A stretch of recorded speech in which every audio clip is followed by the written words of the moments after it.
न कभी जन्म लेती है और ना ही मरती है।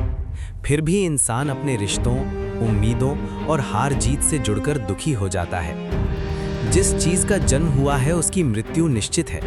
ये सत्य दिल को भारी कर देता है, लेकिन यही हमें सिखाता है कि हर बिछड़ना एक नियम है, सजा नहीं। कृष्ण कहते हैं कि तुम केवल कर्म करो, फल की चिंता मत करो। पर जब मेहनत के बाद भी परिणाम ना मिले तो मन टूट जाता है। यही जीवन का सबसे बड़ा संघर्ष है, उम्मीद और वास्तविकता के बीच। मनुष्य स्वयं अपने मन का मित्र भी है और शत्रु भी। जब मन हार जाता है तब बाहरी दुनिया भी बोझ लगने लगती है। गीता सिखाती है कि दुख स्थायी नहीं है, लेकिन उसे समझना और स्वीकार करना ही मुक्ति की शुरुआत है।